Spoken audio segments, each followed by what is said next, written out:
Well, hello, friends. Thank you so much for joining me for another episode of Reading Michael Jackson. I am your host, Lena, and I am so happy to be here with you for another episode. It's so funny. I say that every week, but I really do mean it. I really am happy to be here and to be recording. I was thinking about this a little bit earlier today, actually, and how I have technically released 63 episodes of Reading Michael Jackson already, which is pretty amazing. I mean, that includes the bonus episodes and things from season 1 and season 2, but it's kind of a cool thing. I mean, 63 isn't like a special number by any means, but it's still something that when it hit me today and I realized it, I was like, wow, that's really cool. And now that we are over halfway through season 2, of course, I'm already thinking about season 3 and what I might do for season 3 and how that may look and how it may fit into my life, in the coming months or the rest of this year or whatever. And I don't know, I guess it's a fun thing to realize. So if you are one of the original followers and listeners of Reading Michael Jackson, let me know. I mean, I would love to know if you've been here the whole time or how you discovered the show. And if you are, and hopefully you are, enjoying it so far. On this note, before I get into reading chapter 4 of Moonwalk today to continue where we left off, I just wanted to mention something else. I was recently uploading a new episode to the Spotify platform where I host the majority of the show. Now, if you're listening on YouTube, this is not relevant to you, and I'm sorry.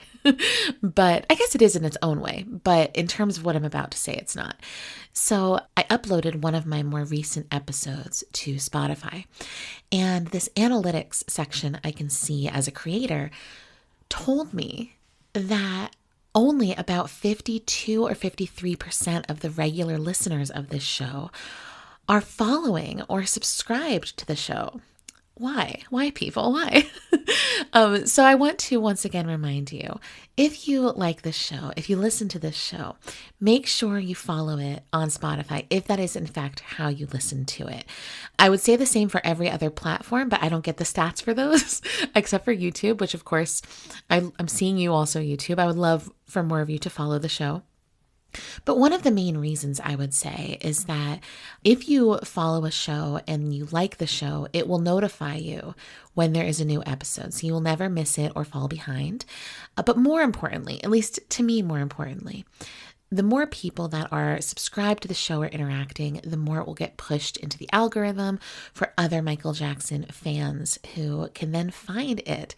And since the whole point and purpose of this podcast is to draw attention to Michael's lesser known creative work, but also to read and understand Michael through his own words, the more I hope that it helps his legacy. Not that he needs help from me. I'm just a very small podcaster, but you know what I mean.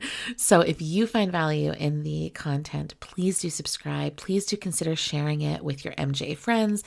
And of course, always let me know what you're thinking, either in comments or by emailing me at readingmichaeljackson@yahoo.com. You all know I like to keep those little spiels as infrequent as possible. I don't like them. I don't like them. What can I say? I'm not a self-promoter, but I really do appreciate it. And it's super encouraging when people do email me or leave comments and things. It's very encouraging, no matter the platform it's on. So yeah, please do. So with that said, let's get into this next reading. To be honest, I'm actually recording this the day after I recorded the previous episode because I don't like where I left off. I know that for you, it will still be a week difference, but it bothers me. We're in the middle of talking about Off the Wall, and it seems wrong not to finish this chapter as soon as possible. So we are going to finish chapter 4.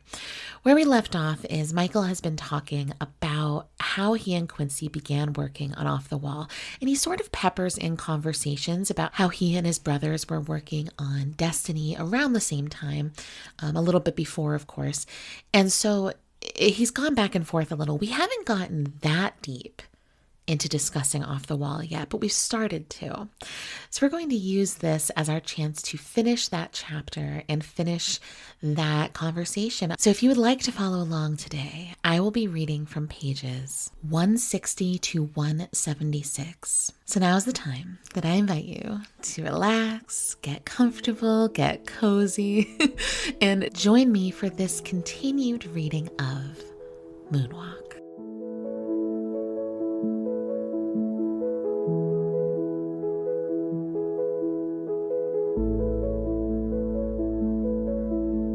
The Brothers Johnson notwithstanding, Quincy hadn't done much dance music before Off the Wall, so on Don't Stop Till You Get Enough, Working Day and Night, and Get on the Floor, Greg and I worked together to build a thicker wall of sound in Quincy's studio.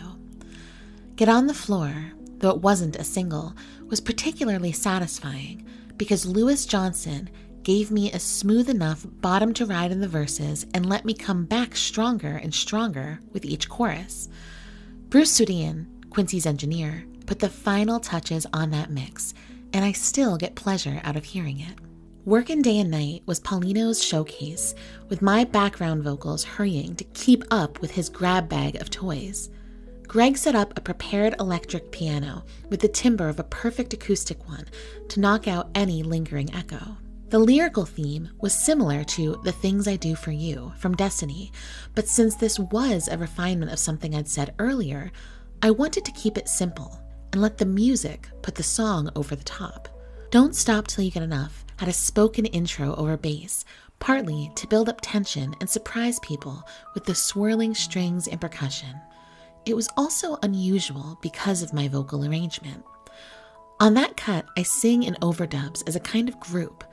I wrote myself a high part, one that my solo voice couldn't carry on its own, to fit in with the music I was hearing in my head, so I let the arrangement take over from the singing.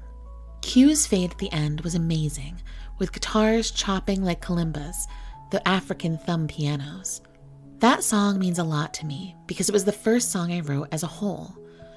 Don't Stop Till You Get Enough was my first big chance, and it went straight to #1. It was the song that won me my first Grammy. Quincy had the confidence in me to encourage me to go into the studio by myself, which I appreciated. Then he added strings, which put icing on the cake. The ballads were what made Off the Wall a Michael Jackson album. I'd done ballads with the brothers, but they had never been too enthusiastic about them and did them more as a concession to me than anything else. Off the Wall had, in addition to Girlfriend, a slippery, engaging melody called I Can't Help It, which was memorable and great fun to sing, but a little quirkier than a gentle song like, say, Rock With You. Two of the biggest hits were Off the Wall and Rock With You. You know, so much up-tempo dance music is threatening, but I liked the coaxing, the gentleness, taking a shy girl and letting her shed her fears rather than forcing them out of her. On Off the Wall, I went back to a high-pitched voice, but Rock With You called for a more natural sound. I felt that if you were having a party, those two songs would get people in the door, and the harder boogie songs would send everyone home in a good mood. And then there was She's Out of My Life. Maybe that was too personal for a party. It was for me. Sometimes it's hard for me to look my dates in the eye, even if I know them well. My dating and relationships with girls have not had the happy ending I've been looking for. Something always seems to get in the way. The things I share with millions of people aren't the sort of thing you share with one. Many girls want to know what makes me tick, why I live the way I do, the things I do, trying to get inside my head. They want to rescue me from loneliness, but they do it in such a way that they give me the impression they want to share my loneliness, which I wouldn't wish on anybody, because I believe I'm one of the loneliest people in the world.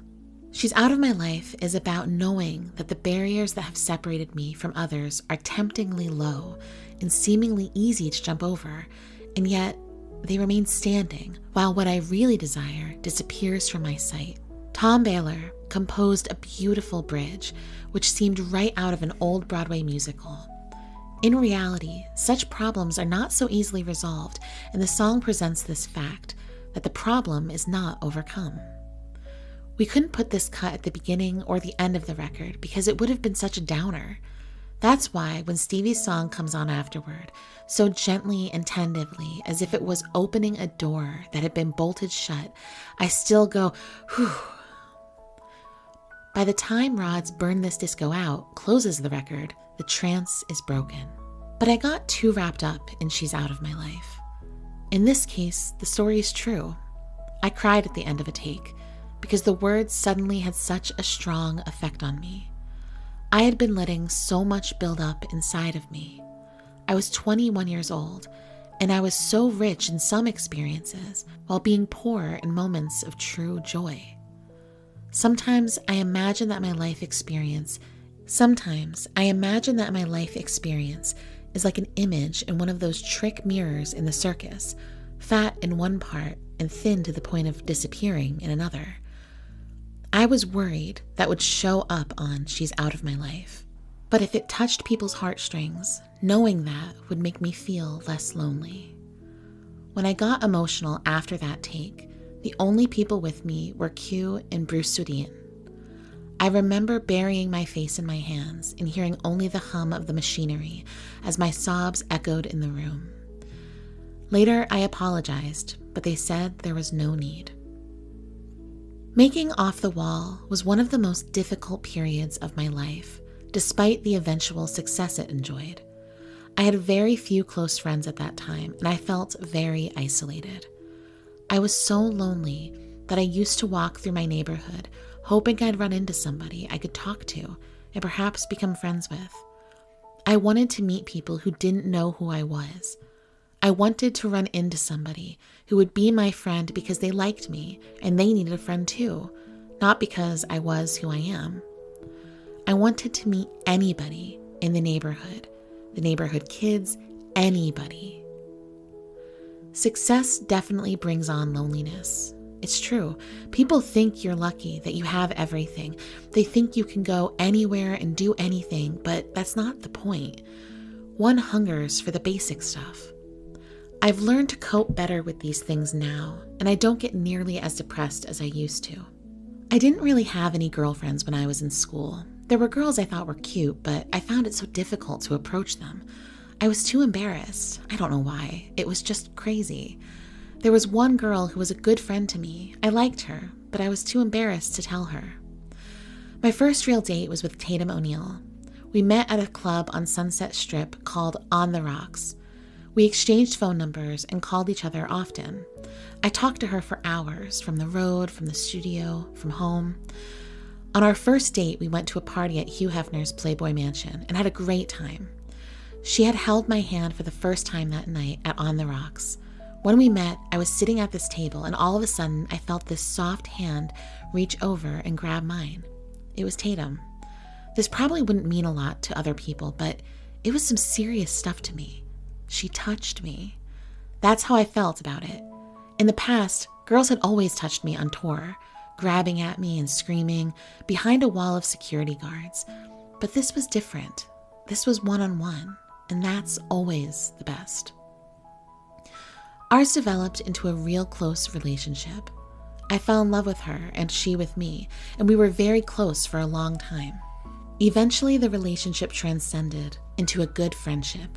We still talk now and then, and I guess you'd have to say she was my first love, after Diana. When I heard Diana Ross was getting married, I was happy for her because I knew it would make her very joyous. Still, it was hard for me because I had to walk around pretending to be overwhelmed that Diana was getting married to this man I'd never met. I wanted her to be happy, but I have to admit that I was a bit hurt and a little jealous because I've always loved Diana and always will. Another love was Brooke Shields. We were romantically serious for a while. There have been a lot of wonderful women in my life, women whose names wouldn't mean anything to the readers of this book, and it would be unfair to discuss them because they are not celebrities and are unaccustomed to having their names in print. I value my privacy, and therefore I respect theirs as well. Liza Minnelli is a person whose friendship I'll always cherish. She's like my show business sister. We get together and talk about the business. It comes out of our pores. We both eat, sleep, and drink various moves and songs and dance. We have the best time together. I love her. Right after we finished Off the Wall, I plunged into making the Triumph album with my brothers. We wanted to combine the best of both albums for our tour. Can You Feel It was the first cut on the album, and it had the closest thing to a rock feel that the Jacksons had ever done. It wasn't really dance music either. We had it in mind for the video that opened our tour, kind of like our own Also Sprach Zarathustra, the 2001 theme. Jackie and I had thought of combining the band sound with a gospel children's choir feel. That was a nod to Gamble and Huff in a way, because the song was a celebration of love taking over, cleansing the sins of the world. Randy's singing is so good, even if his range is not all he'd like it to be. His breathing and phrasing kept me pumped up on my toes when we sang it. There was a bright foghorn-type keyboard that I worked on for hours, going over it and over it again until I got it the way I wanted it. We had 6 minutes, and I don't think it was 1 second too long. Lovely One was an extension of Shake Your Body Down to the Ground, with the lighter, off-the-wall sound injected. I tried out a newer, more ethereal voice on Jackie's Your Ways, with the keyboards adding a faraway quality. Paulino brought out all the artillery, triangles, skulls, gongs. The song's about a strange girl who is the way she is, and there's nothing I can do about it, other than enjoy it when I can. Everybody is more playful than the off-the-wall dance tunes with Mike McKinney propelling it like a plane turning and bearing down. The background vocals suggest Get on the Floor's influence, but Quincy's sound is deeper, like you're in the eye of the storm. Our sound was more like going up the glass elevator to the top floor while looking down, rising effortlessly. Time Waits for No One was written by Jackie and Randy with my voice and style in mind. They knew they were trying to keep up with the off-the-wall songwriters, and they did a very good job. Give It Up gave everyone a chance to sing, Marlon in particular.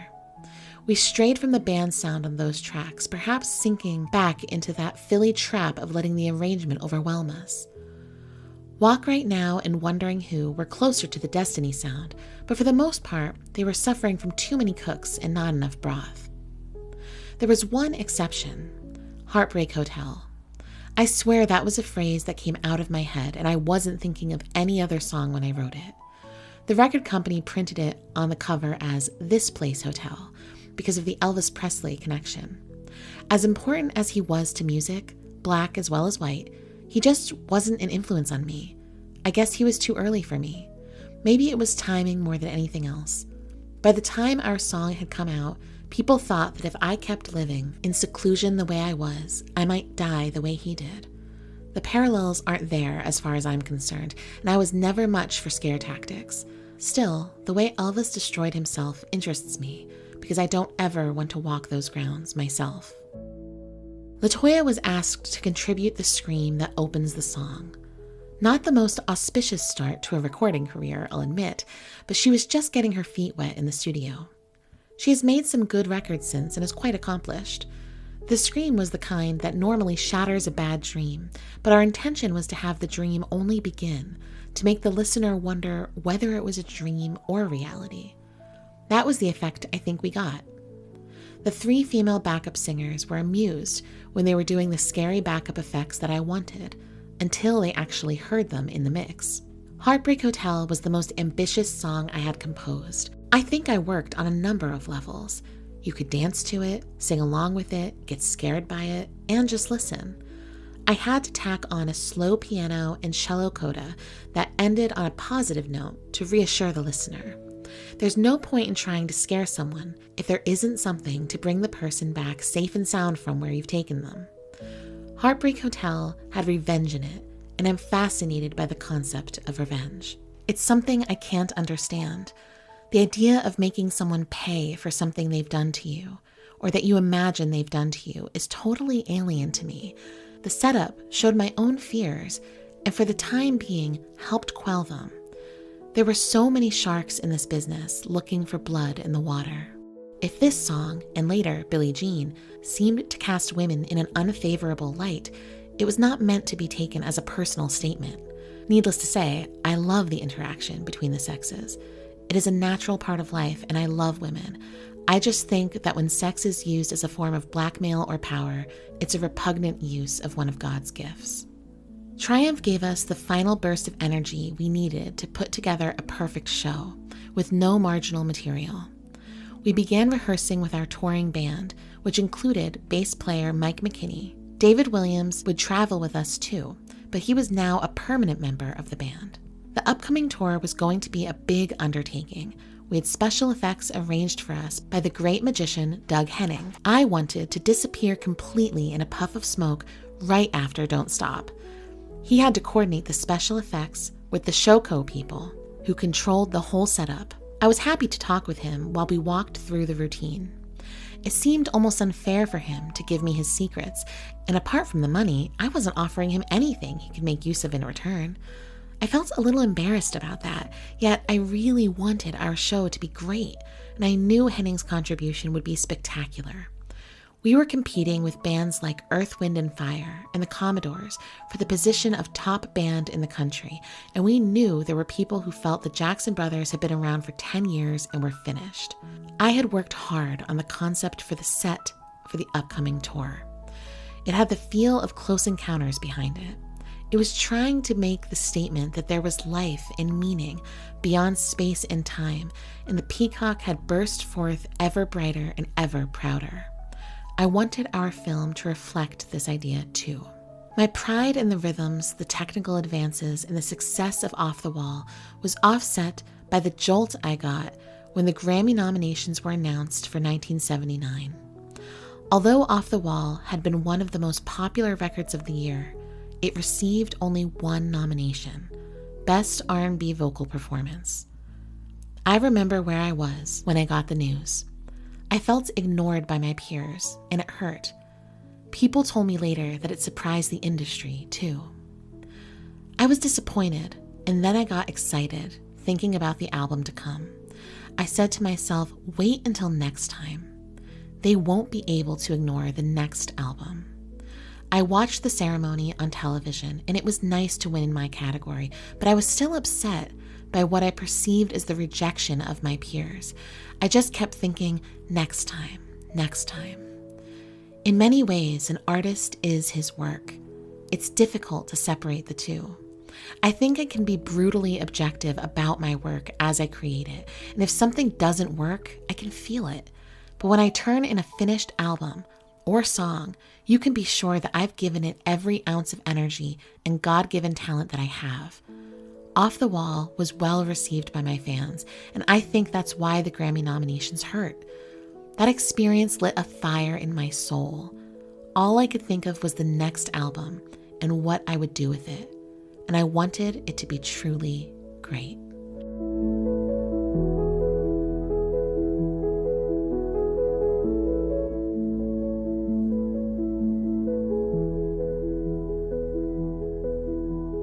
Okay, so we are going to leave it there, closing off chapter 4. Oh my God, there is so much in this chapter. I am dying inside. I mean, there's just so much to talk about. As I was reading, I had to keep stifling my own reaction to things. As you know, I'm very reactive, and oh my God, there's so much to talk about in this chapter. Or this second half of the chapter. I completely forgot that this is where so much interesting stuff would take place. And so there's really a lot to talk about, and I don't want to waste a second. So before I get into this section as a whole, I just gotta say, I got chills when I was reading the ending, when he was talking about his frustration about Off the Wall and how next time, like next album, it's going to be different. And just like knowing that Thriller is what comes next, and it's still the best-selling album in history and in the world, like today.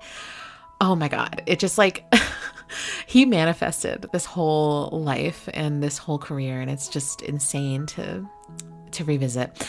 So anyway, There's a lot to touch upon in this section. Michael talks not only about the music, because I was expecting this to be so much about Off the Wall, and it wasn't really, but he talks about relationships, his relationships with girls, with women, his perspectives on those, his loneliness.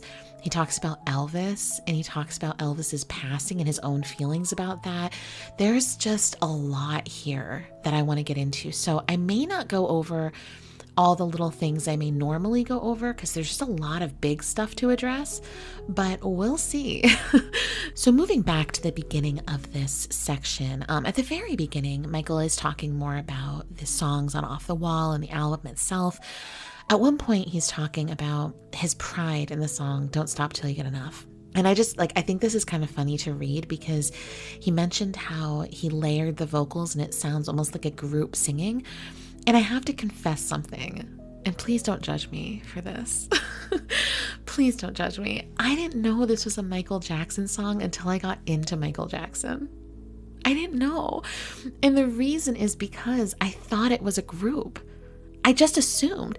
I also somehow thought this was a more modern song, which I know sounds ridiculous, but I remember specifically when I was very, very early into my fandom, like a couple of weeks, I was deciding which albums to start listening to. And so I was just reading through the track lists to see like, oh, which songs do I know already, you know?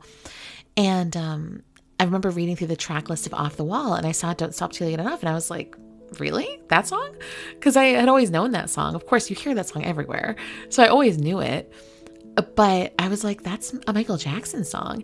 And I listened to it and I always assumed that it was a group. And I even, once I listened to it, assumed it was a group. Like Michael had backup singers and stuff. And this is something that, for me, one of the coolest parts of becoming a serious fan of Michael, in that I started to really examine and study his music, not just listen to it, you know, casually, but like really try to learn about it, was that I had no idea how remarkable of a voice he truly had.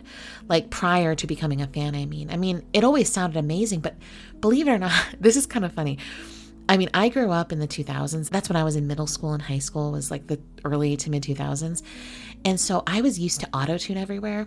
Whenever I would hear a Michael Jackson song, I kind of always assumed that effect in his voice, which is just pure unadulterated talent. Anyway, I always assumed it was auto-tune. And I remember hearing kind of the stripped down vocals in like multi-tracks that you can see on YouTube and being like, oh my God, that's just how his voice sounds.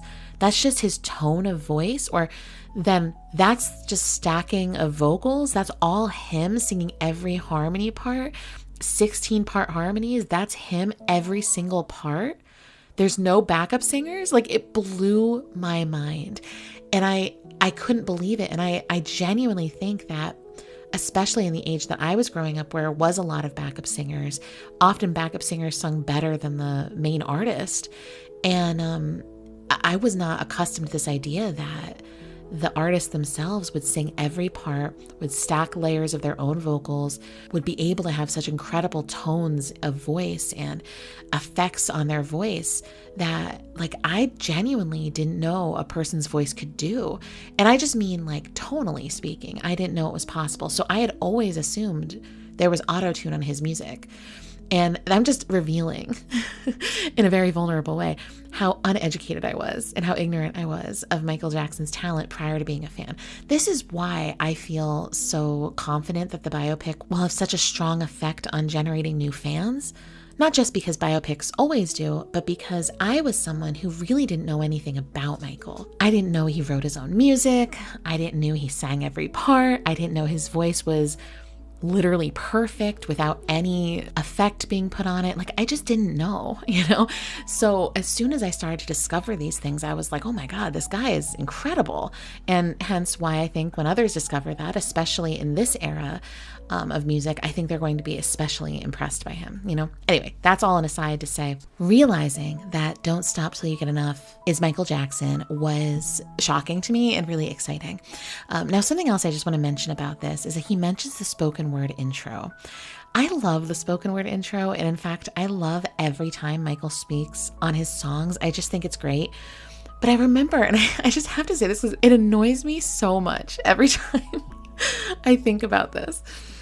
I remember in the Off the Wall documentary, I can't remember who it is that says it, so please forgive me. I'm sure someone will know better than I do, but I remember somebody being interviewed saying, Michael is saying in this spoken word intro, oh, the Force, it's got a lot of power and it makes me feel like, and they say, oh, I guess it was about Star Wars or something, because Michael was a big fan of Star Wars. And it annoys me so much. I just can't stand it. It annoys me because that song is like purely and entirely about sex. And I don't know why anyone would think that him referencing a force taking over him as being about Star Wars when the entire song is about sex, clearly it's not. It just irritates me so much. I feel like it's one of those like layers of things that infantilize Michael to people, of like, oh, how strange and quirky that he included this. Now, maybe Michael was using a play on words to be referential to Star Wars with the Force, but that doesn't mean that's what it was about. You know what I mean? Because the song is about sex, and like most of Michael's more sexual music, there's double entendres in it. So it's just the nature of writing about sex in his career and his approach to writing about it. Anyway, it just always irritated me, and I just had to mention it because I don't like to infantilize Michael. I don't like it, and people do it too often, and it doesn't sit well with me. And actually, this interview he did where he is talking about Don't Stop Till You Get Enough, and he's talking about it in this way that very clearly indicates that it's meant to be sexually suggestive. I'm not just pretending these messages were in his music. They actually were in his music. Along those lines, he starts talking about the different vibes of the songs, specifically Off the Wall and Rock With You. And he makes this metaphor for how you can describe the difference in those types of songs. He says, so much up-tempo dance music is threatening, but I liked the coaxing, the gentleness, taking a shy girl and letting her shed her fears rather than forcing them out of her. And if you listened to the Valentine's Day episode I did, then you know, Rock With You, in my opinion, is pure seduction. And did he not just describe seduction? He doesn't want it to be threatening. He wants it to be invitational. It's exactly what I said. And I swear it's not because of what he wrote here. I forgot he wrote this. It's because it's what it sounds like. And this is the thing. I have said this to a lot of my friends who are Michael Jackson fans. I've told anyone who will listen. One of the reasons Michael is so successful at appealing to women is that he has a quality of safeness to him. He is unbelievably exciting, but feels incredibly safe. And I think most women respond well to the idea of safety. Now, obviously, there's bad boy energy and people get into that, but that's a phase people go through, the actual thing that tends to draw women is a sense of safety, whether that's emotional safety or physical safety or whatever. And I think that's exactly what he's describing here. He doesn't like the idea of dance music feeling threatening because it's so up-tempo and kind of wild or almost dark in that way. He wants it to feel safe. You're coaxing someone, you're seducing someone. Like he says, taking a shy girl and letting her shed her fears. What a metaphor, what a metaphor. And it's interesting that that's the metaphor he chooses, because in this section, he talks so much about women and girls and his relationships to women and his thoughts about sexuality. So we'll get into all of that. But I just think that's such an interesting way that he approaches this. But at this point, he starts talking about the song She's Out of My Life. She's Out of My Life is, oh my God, it is such a good song. And it's actually a song I thought about including in the Valentine's Day episode also, but I didn't want to because it's a sad song. And plus I figured we would talk about it here. But God, She's Out of My Life is a beautiful song. I absolutely adore his vocals on this song. They're stunningly beautiful. Sometimes when I take walks, I have headphones on and I listen to specific songs that I feel I get the most out of on headphones. And She's Out of My Life is one of those songs. You can really appreciate his vocals. and the tenderness of his voice in it. So if you don't do that regularly, I highly recommend it. But yeah, he uses this as an opportunity to start opening up. And frankly, opening up in a way that's more vulnerable than we've gotten in a lot of this book so far. Now, granted, I do think that Michael knew when he talked about romantic feelings or sadness or loneliness or relationships or whatever, he had a primed audience for that with young female fans that were just like dying to read anything about this. But I also think he does have an image to protect here. So him sharing openly some of his struggles, this is consistent stuff from what we hear in other interviews and different things throughout his life. We know that these are things he struggled with. So specifically, he gets into the personal aspect of She's Out of My Life by starting with saying, "Sometimes it's hard for me to look my dates in the eye even if I know them well." He goes on from here to talk about his struggles with relationships, but that line specifically is really interesting to me because unfortunately I referenced this possibly last episode, maybe the one before it, I can't remember, but the Glenda tapes. Again, recap, Glenda tapes were audio recordings Michael didn't know were happening of a phone call he was having with a woman named Glenda. And these were released online at some point, and I've heard some of them. And during a conversation with the woman, he talks about this exact issue with not wanting people to look in his eyes. I feel a little conflicted about sharing that because, I feel conflicted about them existing and promoting it. But at the same time, it does kind of reinforce what he's telling us here. Either way, he says there's a lot of pain in there. He doesn't want people to see the pain in his eyes. And, Michael had good reason throughout his career to wear sunglasses all the time. I think it was for one part of his image. It gave this kind of elusive, mysterious coolness to his image that people have been doing forever. He's certainly not the first or last person to wear sunglasses all the time. But I think part of it, in addition to the coolness factor and shielding his eyes from the lights from cameras and paparazzi and things like that, was certainly a sense of protectiveness and not having to be seen, And the eyes are very vulnerable. Have you ever had an experience where you start realizing that you really dislike a person that you're with, or you feel very uncomfortable around a person? You no longer want to make eye contact with them because there's something about eye contact that is extremely intimate. And so Michael's describing even people he knows well and cares about, he struggles to hold eye contact with. And that really breaks my heart for him because that is a level of personal discomfort with vulnerability and intimacy that is pretty significant, I would say. And is that stemming from a lack of practice? Is it stemming from having a lifetime at this point of always being looked at and not really knowing if you're ever seen, but always looked at? It's difficult and it makes me sad for him. The idea of him not wanting to be seen because of his pain, I think, is especially heartbreaking because the pain he had inside of him was not his fault. At this point, he's 29 or whatever, when the book comes out. So this is his 20s and younger. The pain he's experiencing and he feels in his heart is from a very difficult life up until this point, like abuse as a child, I would say exploitation as a child, a tremendous amount of work, a lack of social connection with people his own age, massive insecurities, the press hounding him already, the press making fun of him, just like it would be hard to have the juxtaposition between adoring crowds and someone sitting there quietly with you and looking into your eyes. That would be really hard because I imagine that whatever protective shield he puts on himself when he gets up and performs, it would not be something he could maintain when he was just with someone, being a person. And so it would just feel like you're ultra exposed, I would think, to not be able to wear that shield that he had developed from a lifetime in the spotlight, So I don't know, it makes me really sad. But it's interesting because he talks about some of his struggles here being about how do you connect with people individually. He says, the things I share with millions of people aren't the sort of things you share with one.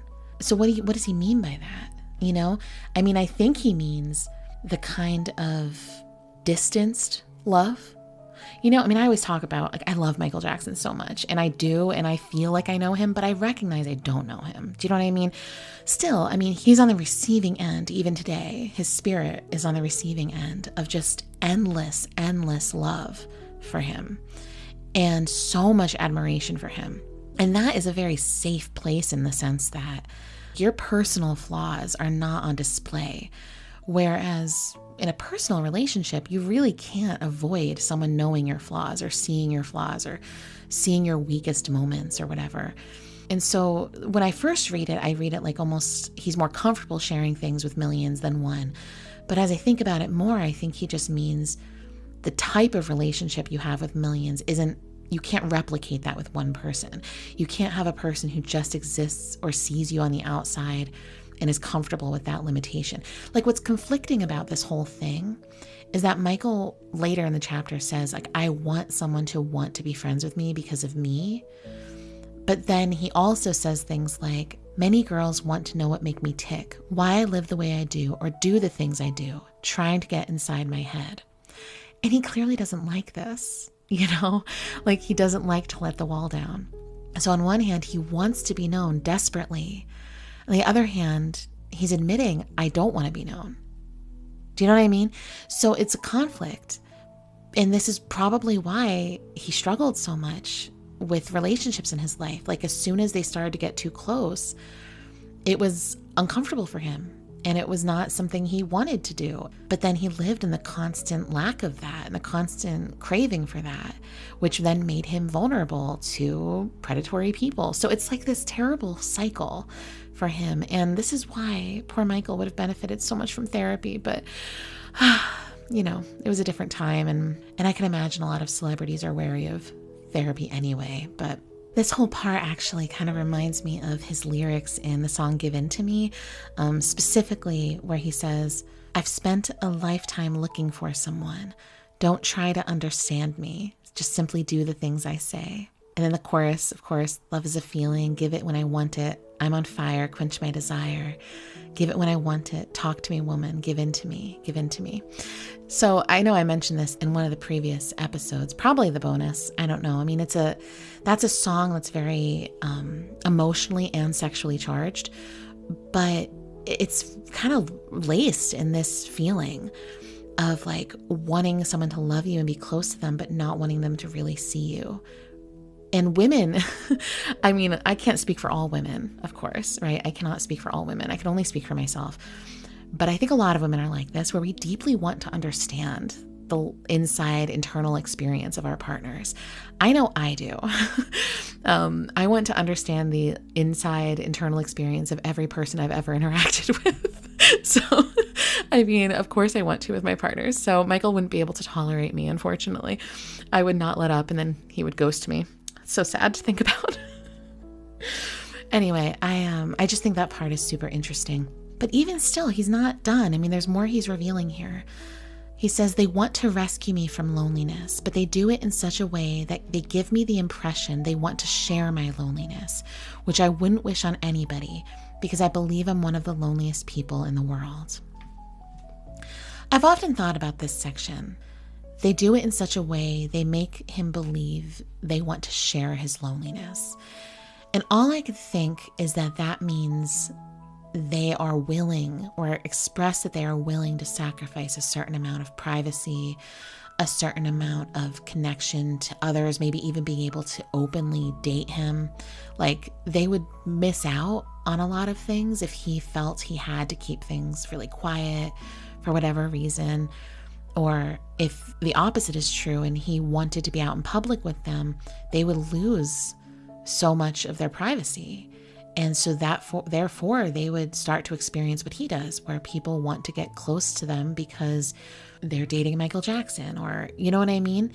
And there is something to be said for the fact that when a normal person or another non-famous person or even a less famous person starts dating a super, super famous person, that person's life does become kind of public territory. I mean, or so people think. I can imagine it makes it hard to have this pressure from being in a relationship with someone incredibly famous. It makes it hard to not have it ruin the relationship and destroy the intimacy between those people. So I feel like when he says this, there's an element of self-protectiveness for himself, but also like protecting the woman involved.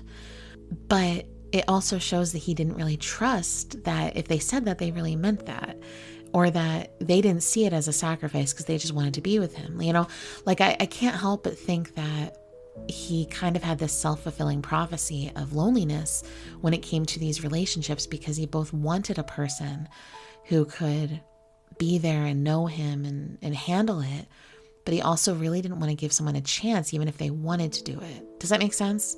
I mean, again, I'm never one to criticize Michael. It's just that's the way I interpret what he's saying. And it's hard. I mean, I don't blame him for how he felt and what he struggled with. It makes it easy to imagine how difficult it would have been to date him, because like, not only are you dealing with the massiveness of his fame, but you're dealing with all of his issues. And I don't mean that in a diminishing way at all.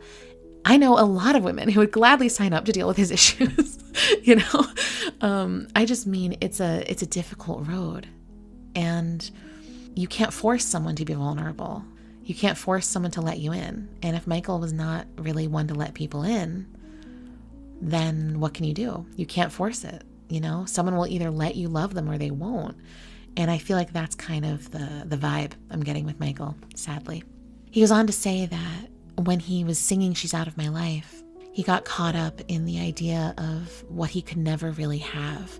And he says, barriers that have separated me from others are temptingly low and seemingly easy to jump over, yet they remain standing while what I really desire disappears from my sight. So it also makes me question, you know, are these barriers internal? You know, what were the barriers for him that truly made it hard for him to connect? And I mean, he's being very vulnerable in this section, but I would love to know more about this. Like, what were the literal barriers in his mind that kept him from being with people? Was it the fame? Was it his internal struggle to be seen? You know, which thing was it? Something, again, it always annoys me is that when Quincy Jones talks about Michael recording She's Out of My Life, he always would say, Michael had no experience with this sort of thing, so I don't know why he was crying about it. Why do you presume that? You know, I mean, it's possible Michael told him, oh, I never really had a real relationship. But Michael goes on to tell us about all these different women he was involved with and, you know, a little bit later. So it's not like he literally didn't. And I think this is another, again, example of sort of infantilizing Michael, because Michael had a very soft nature and a very gentle demeanor. And he wasn't just like sex crazed freak, you know, in public. Who knows what he was like in private, but he didn't seem to be in public. And because he wasn't like that, and because he was religious and all these different things, like, people assumed a level of naivete. I'm not saying they're wrong. I'm just not saying they're right. And I'm not sure why people think they are so correct when it comes to him. Does that make sense? Like, I'm not saying that I know better. Of course I don't. It's just that so often the assumption when it comes to Michael, because he's so different from other men, is that he's just inexperienced and like a child or whatever. And I don't get that at all from the way he's writing in this. Do you? I would love to know. I mean, do you think of him that way based on what he himself is telling us? Personally, I do not see it. But I'm also not a person who would ever presume to know anything about the romantic or sexual history of any person I interact with unless they explicitly told me, and unless I knew they really trusted me and were telling me the truth, because many people, I would say most people, have histories and experiences that they've never talked about. And that doesn't mean they're not real and that they don't affect them every day just because people don't advertise them. So I don't know. I'm very curious about that. Michael does this beautiful job, though, here of using a metaphor that I find very palpable. He says, I had been letting so much build up inside me. I was 21 years old and I was so rich in some experiences while being poor in moments of true joy. It's so sad. Sometimes I can imagine that my life experience is like an image in one of those trick mirrors in the circus, fat in one part and thin to the point of disappearing in another. I was worried that would show up on She's Out of My Life. Now I can see why that description might make someone think he had no experiences, but let's think about it this way. That could also mean he didn't have the experiences he thought he would really have. Like, he had a certain expectation for what those experiences would look like and feel like, and he didn't have them. And something to keep in mind is that She's Out of My Life was written by a man older than Michael, who was going through a significant breakup, maybe even a divorce. I can't remember off the top of my head if Tom Baylor was getting divorced, but he may have been. So obviously someone who's 20 years old or 21 years old recording a song written by a guy who just got divorced is not going to feel like they've had that life experience.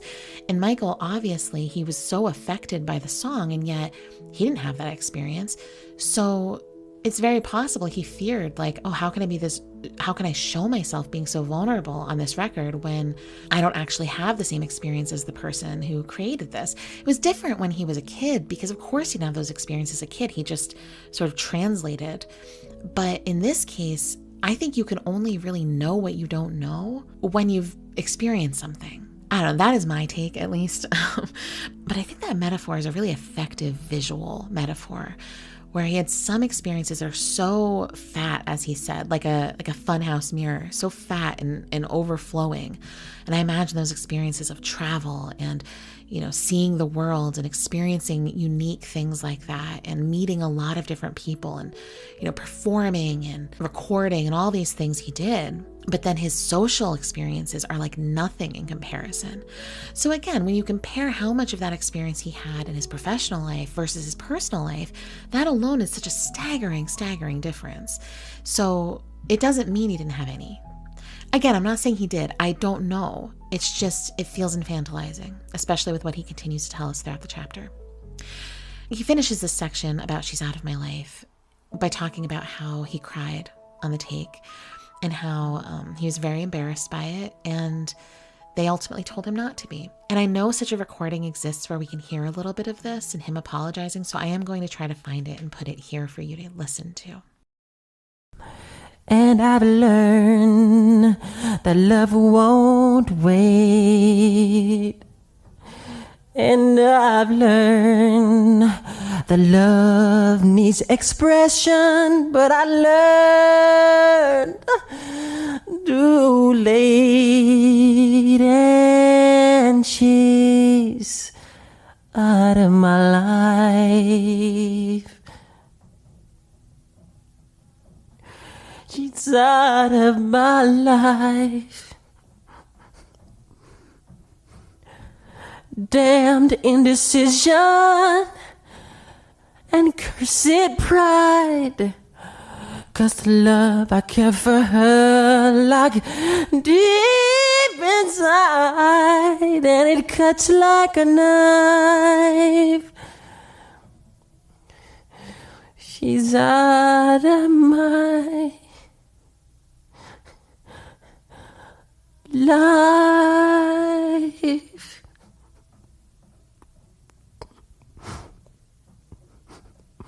Mm-hmm.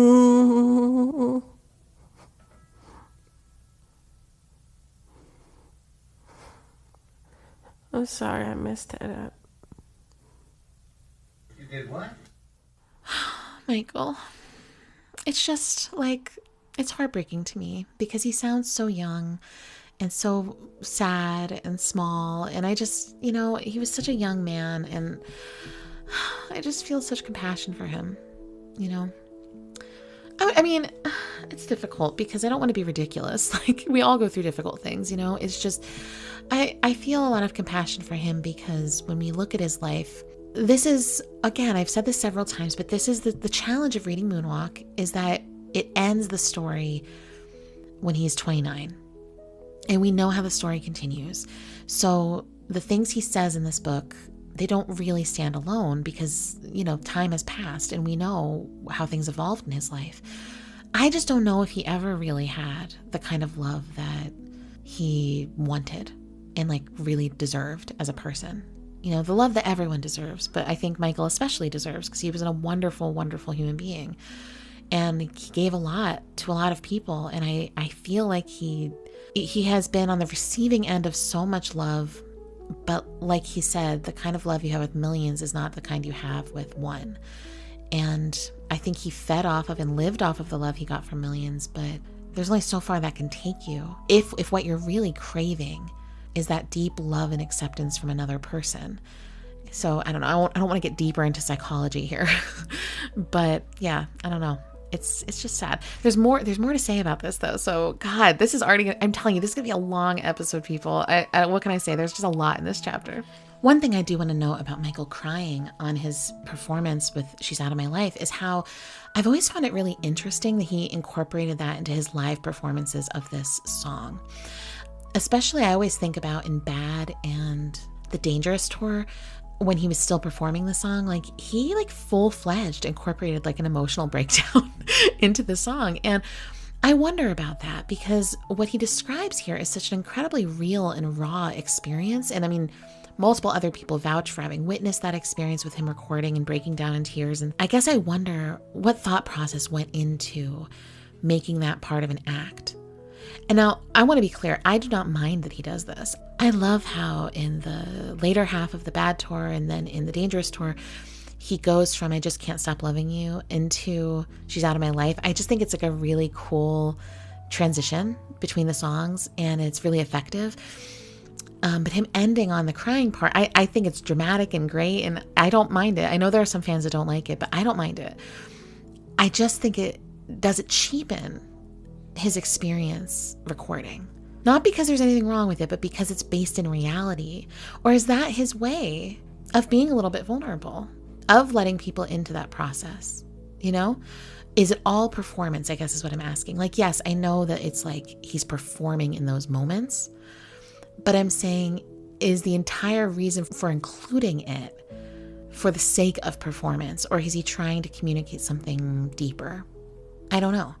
I would imagine that for a lot of artists, it has to be a combination of both, where there's a deeper purpose for everything you're doing and what you're trying to say to the world or to your fans, but that you're also thinking about the performance quality and what would make it an interesting and effective and moving performance, you know? So I'm not sure. And I would be very curious to ask him, like if I had interviewed him after this book came out and I had read this part, I would ask him, so we noticed that you do this. Is this coming from a real place? Are you trying to communicate? Like, I would just ask him because like, wouldn't it be great to break down, like, why does Michael do what he does on stage when it comes to blocking and transitions and all these things? Like, why is he doing that? You know, I just think that'd be interesting to know because I actually remember though, I have to confess, I remember again, very early in my fandom, like a couple weeks, months, I don't know. By the way, I did nothing but watch Michael and listen to Michael for like 3 months when I first became a fan. So like when I keep saying the beginning of my fandom, it's because like round the clock, that's all I did. It was all I did round the clock. Anyway, I remember seeing one of the Dangerous tour performances of She's Out of My Life. And it was like an edit that somebody did on YouTube that was like, oh, Michael Jackson broke down in tears after his interaction with this fan. And I had yet to watch the live performances of this to know that he does this on literally every performance of this song. But this had like 1 million likes or whatever. So I was like, oh, this is legit. And I was like, wow, he's really emotional. Like, oh my God. And I cried. I was like, oh, Michael. And I felt so moved. And I thought he's really crying over this girl. And like, maybe he really did feel loved and whatever. And now I'm like, I'm like embarrassed because that's just the performance, Lena. But yeah, anyway, I don't know. I'm so curious. These are things I wish I could talk to him about, you know. Anyway, he continues here again. He's continuing to divulge his relationship history and his feelings about women. It's so interesting. First, he talks about his general loneliness. And, you know, prior to this coming out, there were, of course, interviews and moments where Michael said that it was really hard to have friends, or he's just now learning about friendship, or it's difficult or to make friends or whatever. But I don't know if he really laid it so bare prior to this. And he specifically says, I was so lonely that I used to walk through my neighborhood hoping I'd run into somebody I could talk to and perhaps become friends with. I wanted to meet people who didn't know who I was. I wanted to run into somebody who would be my friend because they liked me and they needed a friend too, not because I was who I am. I think that is one of the saddest things I can imagine. I think that is one of the saddest things Michael has really confessed in this book so far. I have absolutely felt that level of loneliness before. Specifically, I want to just walk through this place and hopefully I can meet somebody I could become friends with. I had periods of my life where I was extremely isolated and like very painfully lonely. And I would go places just hoping to make any kind of a connection with anyone. Like, it didn't matter how fleeting it was. I just wanted someone to talk to me or look at me and like connect and share a quick laugh or anything. And I would fantasize about it turning into friendship somehow. And it's like something I haven't felt in a while, but it's something I've absolutely relate to. So I can feel that level of loneliness. But what I can never feel and what I'll never be able to truly understand is the part, I wanted to meet people who didn't know who I was. I wanted to run into somebody who would be my friend because they liked me and needed a friend too, not because I was who I am. Just try to think about how hard that would be. You and I, and pretty much anyone who would be listening to this, I would assume, can go to like a grocery store or go to a park or go to a bookstore or wherever, sit on a bus, sit on a subway, whatever, and be surrounded by strangers. And while yes, there's a loneliness of not knowing anybody, imagine if all of those strangers knew who you were, but you didn't know who they were. It would almost feel like everywhere you went, you're being left out of a joke, because everyone is having an experience about you that you don't know anything about because you don't know who they are. So you don't know if people know who you are. You don't know if they like you. You don't know what preconceived idea they have about you. They think they know something because pretty much most celebrities we have some impression of, whether, good, bad, or neutral. We have some preconceived idea about who they are. So for Michael, imagine that. Everywhere you go, the people you meet are strangers to you, total strangers to you, but they all know who you are. So just like imagine going to the grocery store and everyone you walk by looks at you like, oh my God. Everywhere you go to the library and everybody looks at you like, oh my God, that's her, that's him. I know you don't need me to teach you how to be empathetic. It's just, I think that sometimes like people really forget how weird that must have been for him. And granted, I know Michael wasn't the only famous person. Do you know what I'm saying? Like, obviously, there are famous people today that still experience the weirdness of this. But since Michael's fame was so extraordinary, and it was his entire life, and he had no relationships from prior to fame, that's the biggest difference, right? Like, most people who are famous did not become famous as children. So most people who are famous had a life beforehand where they maybe have these root and core relationships with people who they know love them for them and who are actually part of their lives. Michael had no opportunity for that because he was a child. So it just kind of enhances how hard that would be, And I don't know, I don't want to like oversell it here, but God almighty, like, can you even imagine? To be honest, there's so much more I could say about this topic, but I feel like I need to move on. You all love and care for Michael, or else you wouldn't be listening to this. And it's just difficult because I get really worked up.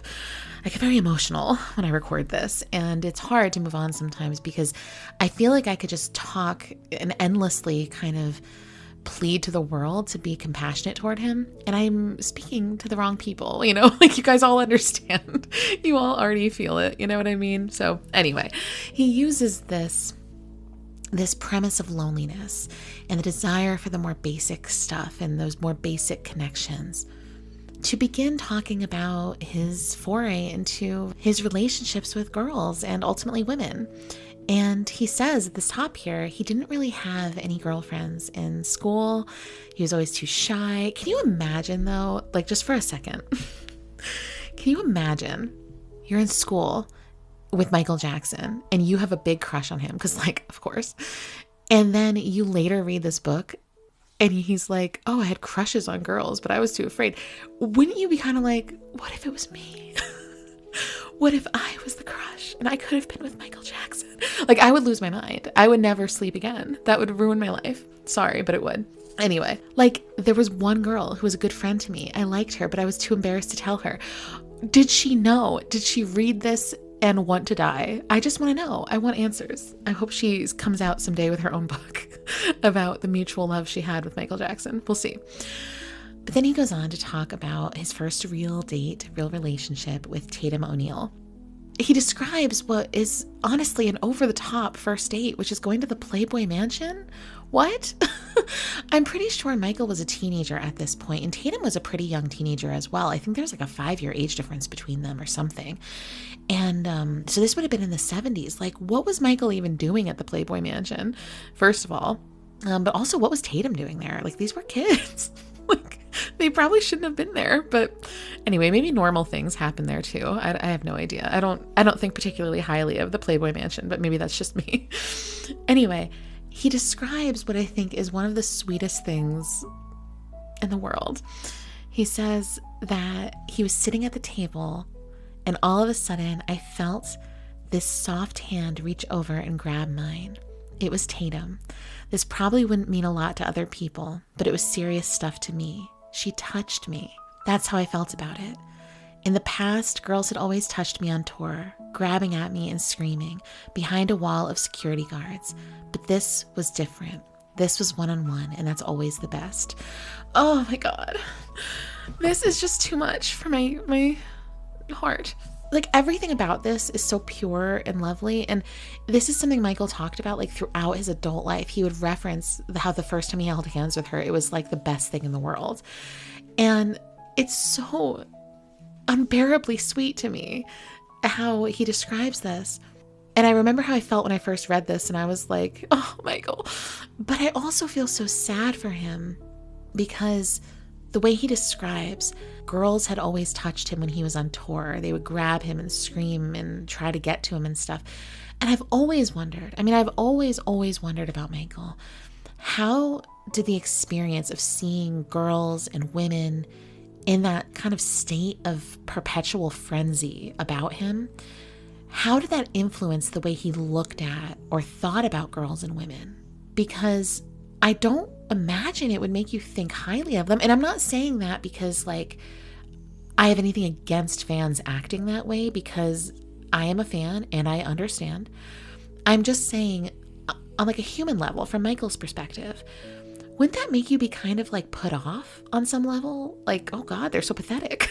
Like, At the same time, I know that he enjoyed that also. Like, I think he was proud of that reaction, not necessarily them grabbing him and stuff, but just the general, strong fan response. I think he was proud of and excited about.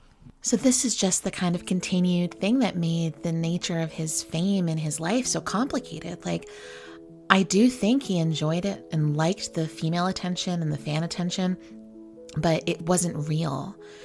And I think he recognized that that wasn't real.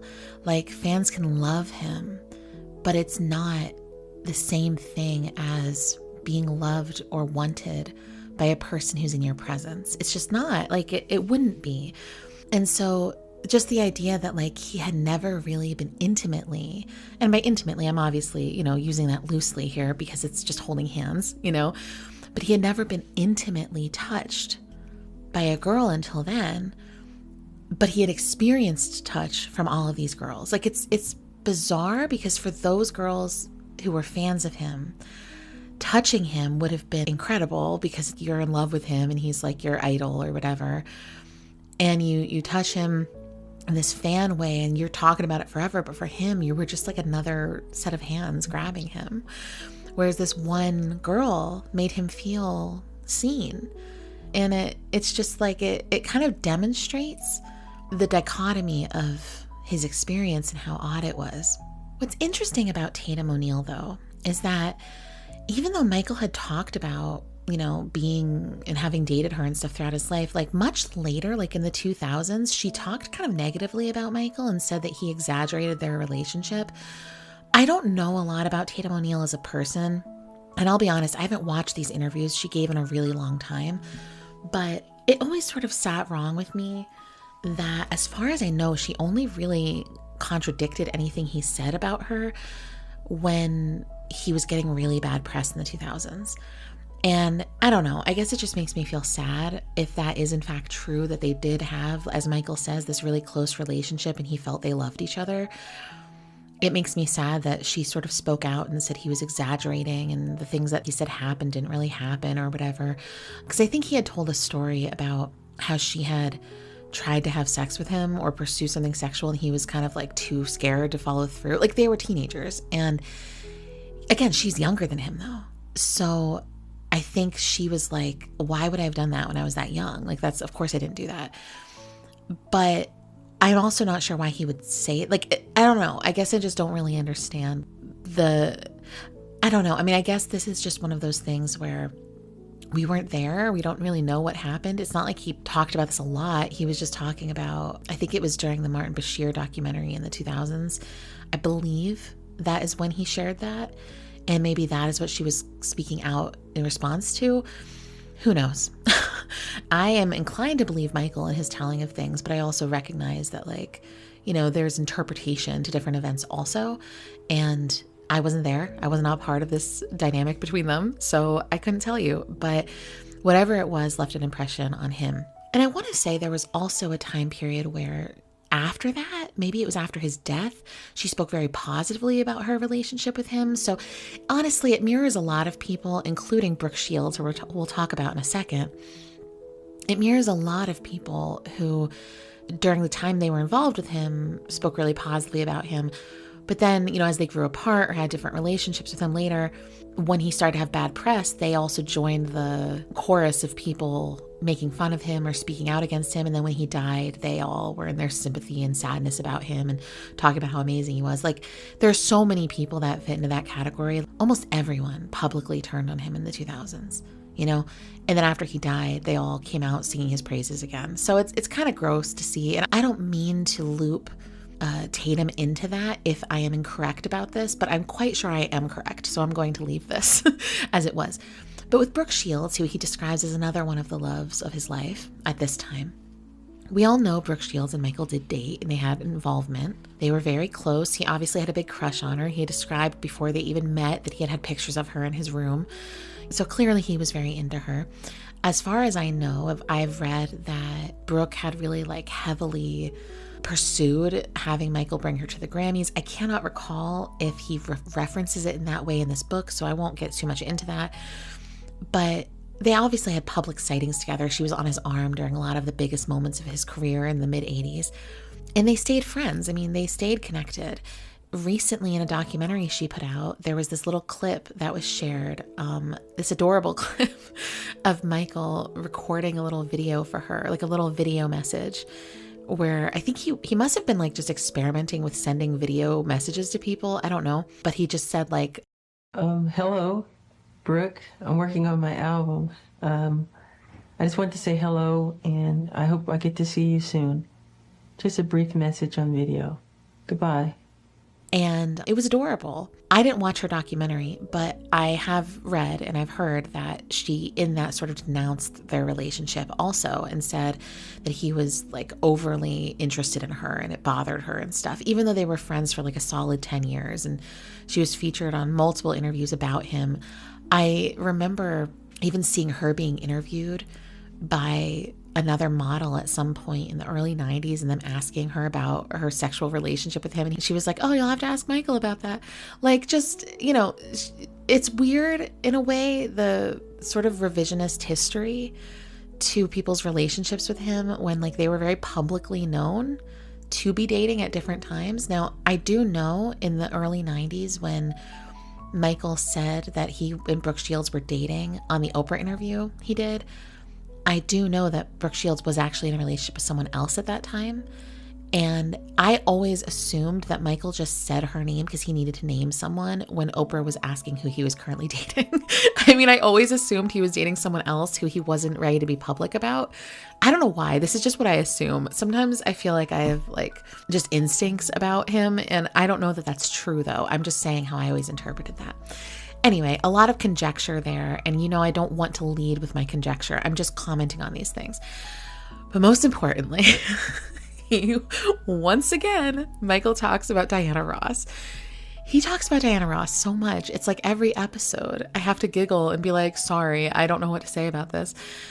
I'm just going to say it. I think it's pretty obvious what I think at this point. I've mentioned it many times. I am one of the fans, and there's a large number of us, but we're not all on the same page. I am one of the fans that does believe, based on everything I have seen and read and learned over the years, that Michael and Diana Ross had a romantic relationship. I don't know the time frame exactly, obviously. I have heard enough, I've read enough, I've observed enough with my own eyes, I've listened to the Glenda tapes. I really believe they had a relationship of some kind. Now, obviously, I don't know what and to what degree, but I'll give you a fun fact that is ridiculous that I'm even sharing this as if it's real. But Michael and Diana Ross were very heavily linked during the early 80s, before Diana got married. And if you don't know the song by Diana Ross called Eaten Alive, Michael not only helped write that song, but he also recorded background vocals on it. And the most memorable part of the song, actually. And it's largely a song that has themes of sexual dominance from a woman over a man. And he's singing some pretty suggestive lyrics in the background, and it's kind of interesting. I mean, I like the song. I enjoy listening to it. I just think a lot of people don't know it because it wasn't a big hit, and it's not one of Michael's released songs, but his vocals are very, very prominent on it, so you could listen to it and know what I'm talking about if you do.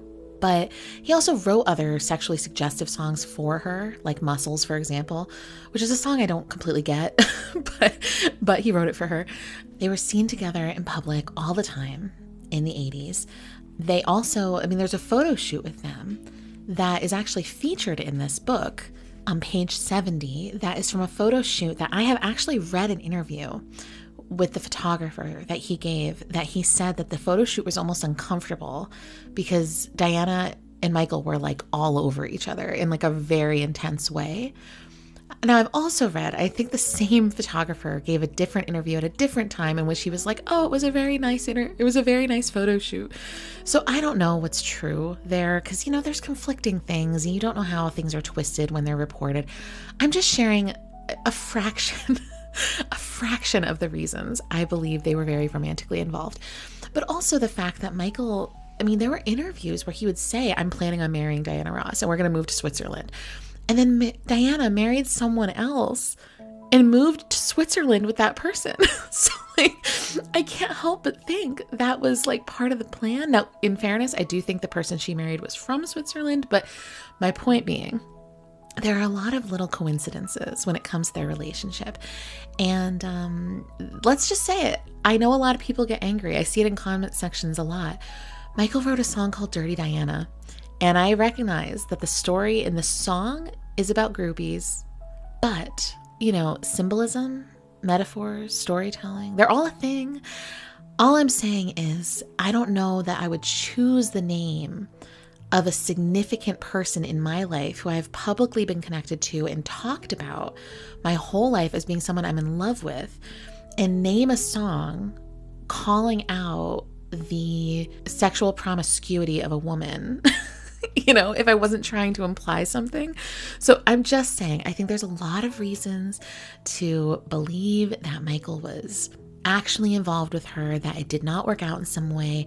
And if you listen to the Valentine's Day episode, I did talk about themes in his music of, especially in the 80s, of women who would not openly be with him and wanting a woman to be with him that he was longing for and trying to establish a real relationship with, who denied it. He has a lot of songs about heartbreak that he has dedicated to her, including Remember the Time, which is interesting.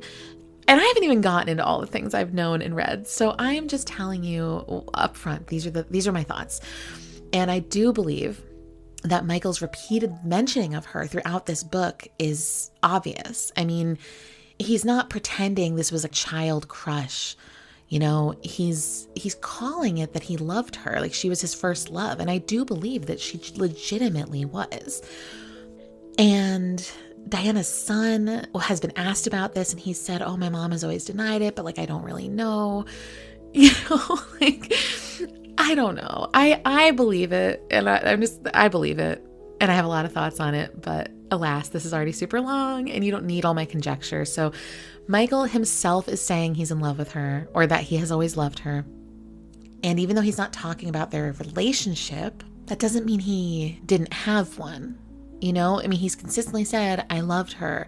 She's a lover, my sister, my mother, all wrapped up in one.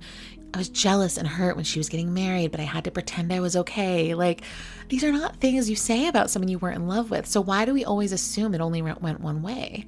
I don't think we should. I don't think we should. Anyway, that's it. I'm not going to say anything else about it. I think the most important part of this whole section, though, outside of the specific famous women he always would refer to, which, by the way, there's others. For example, I was just remembering the other day that when Michael was like, I don't know, 14, he dated Maureen McCormick, who played Marsha Brady on The Brady Bunch. He was so amazing. Yeah. What do you remember about him? You guys actually dated when you were young. We did date. We dated when I was 16, when I was driving.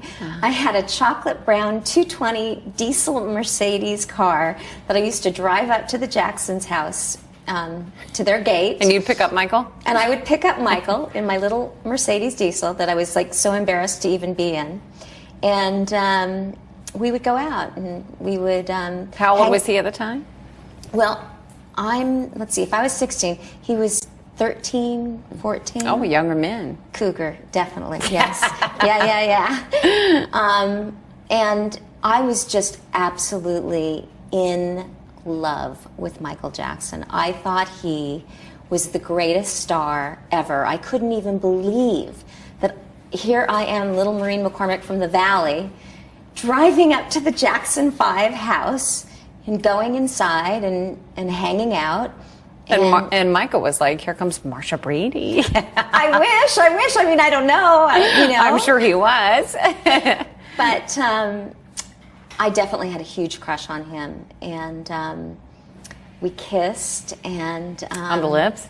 On the lips. Ah, a little peck action. A little peck action, yeah. It was closed, but it was on the lips. Okay.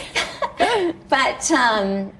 yeah, I thought he was the greatest thing in the world. I really did. I used to go hang out at their house. They had a family room, and I remember being with his parents. They were always kind of there, and I always kind of felt like I was being watched, you know, like I wasn't good enough or something for, you know, to be hanging with Michael. The parents made you feel that way? You know, I don't know if it was them or my lack of self-esteem or what, but I was just aware that this guy was such a big star. Could you tell they were as strict as everybody said they were? Oh, yeah. Yeah, they were very, very strict. They ran a really, really tight ship. Music was their life. Music was everything. I mean, Michael talked about music all the time with me and his moves and his, you know, he would dance for me. And we once went ice skating together at the Topanga Plaza. It used to be an ice rink there, and I remember going around the rink and holding hands with him, and it was really, I was in love. I thought I was going to maybe be Mrs. Michael Jackson. Aww. Yeah, I definitely could have been. I would so have he loved seemed it. very much like a normal kid to you. Like, there are a lot of women that have been attached to him, even when they were kids or whatever, that you just don't really hear about and he doesn't mention. He always referred to Tatum and Brooke Shields, I think because they were legitimately important relationships to him. But I also have always theorized that Michael leaned heavily into referring to the famous women he was involved with because of this part right here. There have been a lot of wonderful women in my life. Women whose names wouldn't mean anything to the readers of this book, and it would be unfair to discuss them because they are not celebrities and are unaccustomed to having their names in print. I value my privacy and therefore I respect theirs as well. So what does that tell you? I mean, I for one have always seen Michael as a person of great integrity, and the fact that he had relationships with women in private that were not famous and did not want to out them to the public, and didn't, even though it would have helped his reputation at various times in his career, he didn't do that in a large part because of respect he had for them and not wanting to sort of, ruin their lives in light of his fame. It really is so insightful to me because, as I've discussed a lot on this show, people will often assume Michael just didn't have relationships because he didn't talk about that many of them. But he's saying right here, I've had a lot of wonderful women in my life, but they're not all famous, so I'm not going to tell you about them. And sure, anybody could say that and it could not be true. But even in the trial, Michael's trial in 2005, I recall learning that there were female witnesses that were willing to come forward who had relationships with Michael around that time and throughout his life that were willing to. And he said no because he didn't want them to be exposed in that way. I suppose, and I can only believe, that Michael went through so much in his fame, and the more he went through, the more he didn't want anyone else to go through it either. And I mean, that's evidence just from the fact that he was, famous as a child and then decided when he had children to cover their faces so that the press wouldn't know what they looked like, like he really wanted to protect people from the life he led. And so it may not make sense to the average person. Like, why would you keep these things so secret, especially in the world is accusing you of things or viewing your sexuality in some way that's not accurate? I think he genuinely just was like, no, I'm not going to do to somebody else what's been done to me, and I respect him for that. But God, it creates a lot of mystery around him, doesn't it? And I'm sure that is how it always felt to be a fan of Michael. Like, there's so much mystery about him, yet when you listen to him or you watch him, you feel he's so vulnerable and so open. And perhaps that's part of Michael's magic, is that he has this ability to feel so accessible emotionally in the way that he performs and sings and his realness and rawness. But when it comes down to it, he is exceptionally private. And so we can only really know so much. I mean, I think you can know someone's heart without really knowing the details of their life. If anything, I think the book Dancing the Dream that we covered in season 1 is a good example of that. Like, it can represent in some ways a person's heart, or Michael's heart rather, but you don't really learn anything biographically from them. Does that make sense? So anyway, I hope that makes sense. That was a long talk, but my God, what am I supposed to do? All this information about Michael and dating and women and relationships and his thoughts on them. And I'm not even done with that yet, because he says more in just a few pages. But for now, let's quickly touch base on the Triumph album. I am in love with Triumph. I've talked about it. I have wept about it. I am in love with the Triumph album. I think it is phenomenal, and fans should regard it as one of Michael's great albums, because it is truly like 10 out of 10 perfection. But Michael breaks my heart in this section, I'm not going to lie.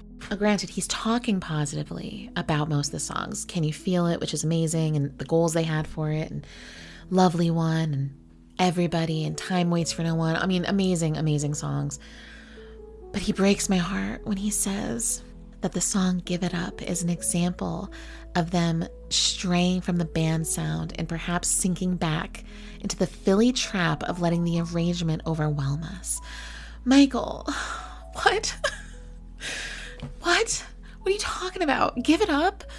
Again, I'm so sorry. I'm not trying to plug this, but if you listen to the Valentine's Day episode, you know I am a freak for Give It Up. Like, I could barely contain myself when I was recording, and I actually edited out some of my insanity because that's how insane I feel about that song.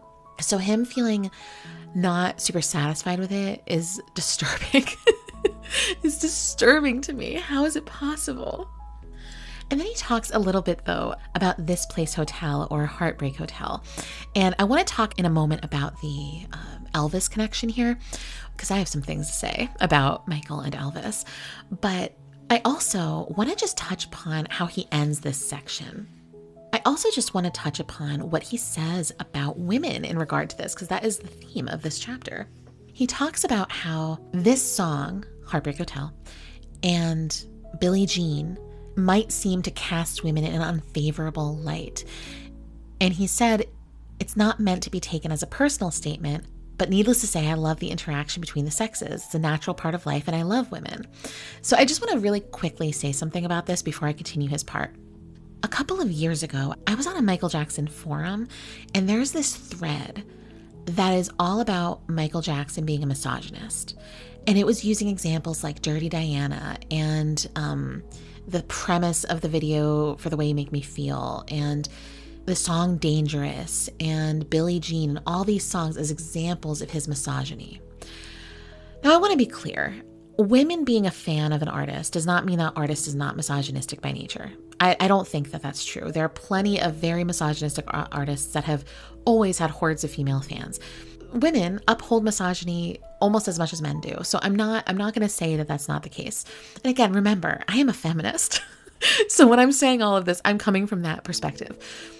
That being said, I don't know what could be taken from these songs that would make you think he's talking about all women. It's very clear he's talking about specific people. And I've never at any point in my listening to Michael Jackson ever taken his music, the implications in his music, the stories in his music as being misogynistic or as hating women or even casting women in a negative light. If anything, I think there's a really interesting amount of character building in his songs that are about women. So, for example, Michael not only builds the character of Billie Jean, for example, but he also builds the character of Diana in Dirty Diana.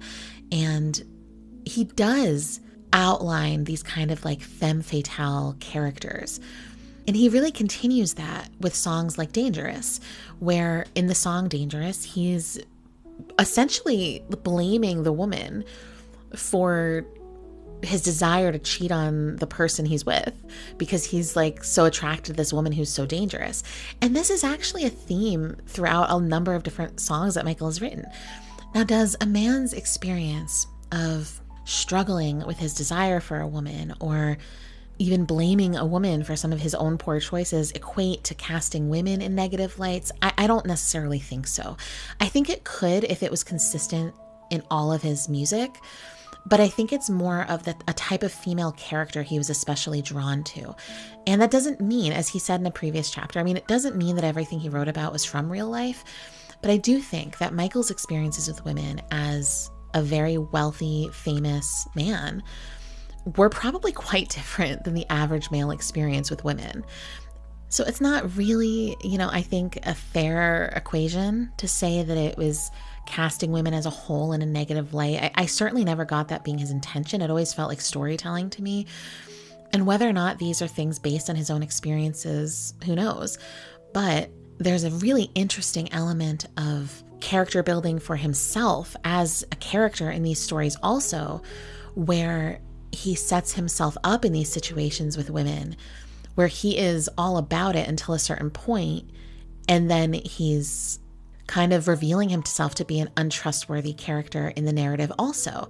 Like, I think Billie Jean is a perfect example of that, where he is denying the whole time that the kid is his son, but then he's admitting that he danced on the floor in the round and he, went to her, or she called him to his room and all these things. So he's kind of admitting that he slept with her. At least that's the way I always interpret it, that he slept with her, but he's denying the responsibility of what she's claiming, because what she's claiming, he says, is not true. It makes you question then as the listener, like, who's telling the truth? And I think that that's a sort of theme in his music that is really, really interesting, where like when you listen to Dirty Diana, he's blaming this woman for being this kind of seductress that is making him and other men make bad decisions. And he's like fighting it the whole time. And then at the end, she's somehow in his room and, he's blaming her for the end. It's just like there's all these things that kind of unfold in the storyline. And I think Dangerous, again, is the perfect culmination of this, he's like blaming her this whole song, right? Like, my baby cried, you're hurting my baby, and all this stuff in reference to this woman, like causing him to betray his partner or whatever. But at the end he says, but I loved it because it's dangerous. So like he's claiming responsibility in these subtle ways also. I guess the point I'm trying to make is that I never thought these songs were simple in terms of their depiction of male-female dynamics. I always thought he was presenting a really complicated dynamic. And in fact, other than his like super straight love songs, like I Just Can't Stop Loving You, Michael's songs about women are often a little bit complicated and a little bit strange. Like, they're not as straight love as you would think. There's a lot of them that have some weird layers going on there, which is what makes them so interesting on a songwriting level. Every song that I mentioned were songs that Michael wrote himself. So I just think that, when he says this, I'm assuming he was responding to criticism about that, or maybe just wanting to make it very clear where he stood on women because maybe people thought he was afraid of women or something like that. I don't know. But I don't get that impression. And I think what he is trying to say here is that, like, yeah, I love women. I have great relationships with women. And yet I still feel, and this is how he ends this section, I just think that when sex is used as a form of blackmail or power, it's a repugnant use of one of God's gifts. And we should just be honest with ourselves. Like, who doesn't think that? I mean, people don't, but everyone should agree with that. Whether you are using sex to blackmail someone or to get something from someone, or you're using sex to gain power from someone, or you're abusing power to gain sex from someone, either way, it is like a perversion, and it is wrong. So, how could you disagree with him? And again, I'm not here to just like endlessly defend Michael. It's just that I often see criticisms and I'm like, how deeply have you thought about this? I'm not saying Michael was incapable of misogyny by any means. I'm sure that he was, just like any man born in his era would be. But I think there's a lot more evidence to the contrary, especially compared to other artists around his time and even today. But before we move on from Heartbreak Hotel, I need to comment on the Elvis connection. This is really important. A lot of people were saying that Michael was inspired by Elvis, that Michael got dance moves from Elvis, that Michael whatever. And I'm not going to talk badly about Elvis. I have nothing against Elvis. I really don't know Elvis that well. I know some Elvis music. I've seen some Elvis performances. I watched his biopic, which destroyed me. I thought it was very good, but it like broke my heart. It was very, very sad story. I didn't realize most of that, and it was hard to watch. But Elvis was problematic in his own ways, and not even getting into on his personal life. I mean, a lot of music critics and people would say that Elvis's brand and his style was pretty much lifted from Black American artists who were never really credited. And this is something that Michael kind of said throughout his life. Now, this is the first time I'm aware of him really speaking about Elvis, but he definitely said that later in his life. I remember in the 2000s, he was doing a speech of some kind, and he was talking about how the main writers for Elvis died penniless and broke because they didn't get anything, and they were all Black writers. And Elvis kind of exploited that. And again, I'm not even blaming Elvis the person, more like the machine around Elvis. I don't know if there's anything wrong with Elvis being inspired by the Black artists he grew up around and the Black sound that kind of bore him into his love of music. But obviously, he was exploited as a white performer performing in that way. He was kind of positioned and sold intentionally as a white man with a Black man's sound, So, I mean, you can't deny that this is a connection here. But anyway, Michael had been compared to him, and I think he always sort of resented that, as I think a lot of Black performers would, given the racist history with Elvis and his connection to Black American music. But he says here specifically, as important as he was to music, Black as well as white, he just wasn't an influence on me. I guess he was too early for me.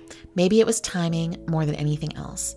And there's more I want to say about that in a moment, but I want to share something else. Michael, I think, takes a very kind of political approach here, where he's very appropriate. He's like, listen, he was very important, but he wasn't an influence on me, and that's that.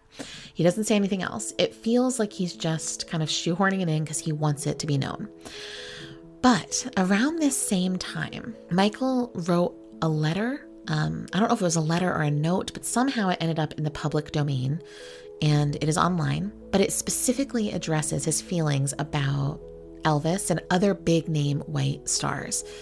And honestly, it is so interesting and so insightful. And I just want to read it to you if you haven't read it. And I will be sure to link this in the description as well, because I feel like it's important for everybody to have access to this, but it's super interesting. I'm just going to read different sections of the note that he wrote. And this is all in his handwriting. He says, "Throughout history, white men have always branded the pages of history with great white hopes, putting whites over blacks as nobles, like Elvis being the king of rock and roll, Springsteen being the boss, or the Beatles being the best. Yes, these guys were good, but they weren't better singers or dancers than the blacks. The difference is whites control the press, the media, and they can make the public believe whatever they desire. I will change this now with the power of my song and dance and, quote, looks." He has that in quotations. "And total reclusiveness and mystery world. I will rule as the king. I am not prejudiced. It's just that it's time for the first black king now. Elvis is not king. Show Springsteen who's boss. I will have the entire magazines of Time, Life, Newsweek, People. I was very angry. I had to prove myself and change things. Do it. 200 million for the white children so they will have black heroes so they don't grow up prejudiced. All kids. Now, what must I do out of anger on this album to prove myself? There's a whole new generation of white kids who are children to the KKK. I saw on the news on Martin Luther King's birthday, these kids watching their parents stone black people. They will grow up prejudiced. They hate blacks. My goal is to become so big, so powerful, to become such a hero, to end prejudice, to make these little white kids love me by selling over 200 million albums, make them look up to me. I have changed. I will change the world." And then on another page, he says, "I love white people, black people, and all races. Now is the time for my kingship forever. I want all races to love as one." So this is really interesting, right? I mean, these were notes that he wrote to himself. I'm sure a lot of fans are familiar with these, but in light of what he's saying here with Elvis, he's bringing him up as like, oh yeah, like he's good and he was important, but like he didn't influence me. Michael always was very political and very appropriate in his responses about things, you know, especially his public facing stuff. But this was private writing, you know, this is where Michael's really angry and he's writing angrily about racial disparity between black and white people and the way black artists were disrespected and disregarded in the face of white artists that he just frankly didn't see as being as talented. But I do think that, you know, Michael faced the challenge of being a black man, being a black performer in America, in a world that was not accustomed to having black idols. And he wanted to use himself and all the work that he had created his entire life and everything he had been striving for to become the top and the biggest in the music world. And he did do that. He did achieve it. So it's like kind of incredible to know that his drive came from this place that was more about deconstructing prejudice and racism, and that so much of his goal in life was to be an example for white kids to have a black idol, and certainly, of course, for black kids to look up to him. Like, the fact that he saw that and that could be his role is pretty incredible, because most artists, I don't really see having that kind of philosophy driving what they do. So it's interesting, you know, he's very careful in his words about Elvis, but this is how he really felt, you know. He was tired of all of these white artists being regarded as so incredible and so great when they're not any better than black artists that he saw getting bypassed all the time. So becoming the first black king, as he says, you know, that being his goal, it's pretty profound, and it's especially profound knowing that he actually achieved it. So a few more things I want to say. Without going too heavily into this, because it's honestly just very sad and it's a hard topic, I think, for all fans. While talking about Elvis, Michael, of course, says, "By the time our song came out, people thought that if I kept living in seclusion the way I was, I might die the way he did. The parallels aren't there as far as I'm concerned, and I was never much for scare tactics. Still, the way Elvis destroyed himself interests me because I don't ever want to walk those grounds myself. So obviously, you know, as a fan who just really, really deeply loves Michael Jackson, this is a difficult thing to read. It's really difficult to read Michael's intentions and beliefs about himself in his 20s to then know he died when he was 50. And he died in a really tragic set of circumstances in which his fame had distorted his life so much, in which in so many ways he was living in seclusion and isolation. He was being taken advantage of by basically everyone around him, which I learned was also the case with Elvis. It's really painful. I mean, Elvis was extremely young when he died. I mean, he was only 42, but Michael was only a little bit older, you know, and at 50, he had 3 young children. He had an entire kind of second half of life in some sense ahead of him, where I think all fans really hoped that when he said that This Is It tour was going to be his last, he really meant it and he would really be able to live a life of peace and chosen seclusion, doing work his own way rather than enforced seclusion by the powers around him. So it's painful to read. I don't want to linger on it a lot because honestly, this has already been a very long episode, and for me, it's been mostly a fun episode as much as it's been sad. This is on a level of sad that I don't know that I want to spend a lot of time with today. But the irony and the pain of reading this, knowing the way Michael's life ended, is awful. It's awful, and it's a weird kind of prophetic declaration on his part that is hard to contend with, I think, as a fan. So, you know, I think it is evident, though, that Michael knew deeply who he was. He knew what he cared about. He knew what he stood for. He knew what he wanted to be, the kind of life he wanted to live. He knew his beliefs, his morals, his values. And yet his life still did not go as he wanted it to. Things happened to him that shouldn't have happened to him, and he died in a really unjust way. It's a kind of pain, I think, that anyone who loves Michael Jackson, whether they're people who genuinely knew him and were in his life as friends and family, or his extended family in the form of his fans, I think we all feel a deep pain about this. And that's actually why I think there is some conflict around the biopic, you know, because you want to make sure that the narrative being told is real, that Michael's story is really being understood. And there's a reality I think we all have as fans that there's going to be some element of it that's not accurate, whether that's to protect people who harmed him or, you know, something else. It's just, there's an element of it that we know won't be true. You don't want people to profit off of him and his genius, his career, but also his suffering and his life, if he's not even having his true story told. But my hope for the biopic has always been that people will become fascinated with him and will learn more about him and will actually uncover the amount of things that I have and that I'm sure many of you have through that process, because they have been introduced to him in a new way and they care about him in a new way. So we can only hope for that, right? Aside from this, I don't want to end there, but I don't want to linger on it much longer. So aside from that, I just want to again comment on the ending of this chapter. He's talking about his anger and the sense of betrayal and pain he had about feeling kind of cut out of the Grammys. Michael says that Off the Wall sold extremely well. Well, Michael, I mean, he's not kidding. I don't know if you've seen this before, but it's incredible. There's this video that shows a kind of like ever-changing bar graph with sales per quarter and year of all these artists from like the 1960s to today.